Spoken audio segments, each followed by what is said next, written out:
I kind of come to the draft after the NFL season and get into it with a fresh set of eyes rather than tracking it all the way through college. So I'm just kind of scratching the surface of my draft prep, but I like what I've seen from him so far.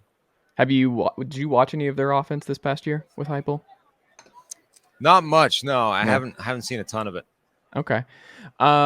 In terms of the Falcons, your reaction, Sam, if you're doing a live show, your reaction if the Falcons take Bijan Robinson at 8 this spring, what is your reaction? Walk us through what your reaction is here.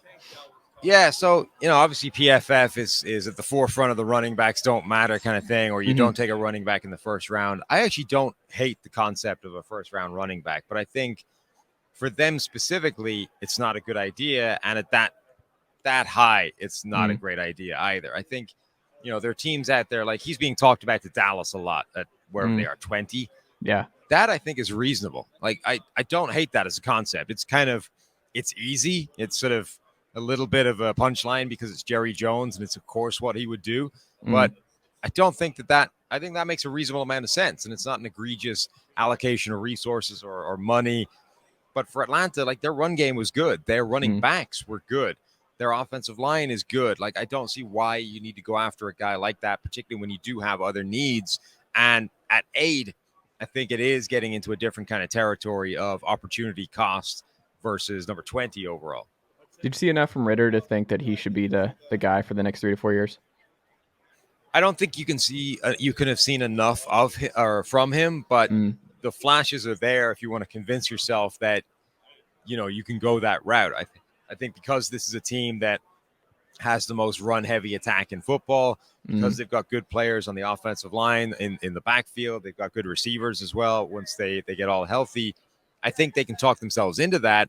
Or, obviously they could be in the market for one of these veteran quarterbacks in the merry-go-round this offseason.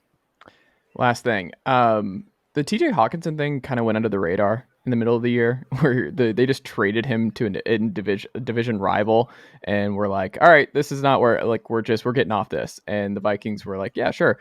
But I wonder, like, with Kyle Pitts, could you see a situation where Kyle Pitts gets moved early on where they're like, all right, we got it. Like Drake London I think he was the highest graded rookie PFF receiver this year that came out this week. So you feel pretty good there. The Ridley trade happened and that was a disaster. But like, would that be the most surprising thing in the world if the Falcons traded Kyle Pitts? I think it would be pretty surprising. I mean, number one, the kind of sunk cost of how high he was drafted. Number two, he's capable of being so much more than just a tight end. Like they should be able to figure out a way that he is an absolute beast within that offense, even with Drake London there. Like those two should be able to coexist in the same system and give you a pair of really potent receiving weapons. So I think giving up on him or moving him on at this point would be like an incredibly quick decision for a guy that was being talked about as a unicorn in terms of skill set, in terms of what he could do when he was coming out. Like if you decided after 2 years that we can't get that out of him, that feels very kind of knee jerk to me. I like it.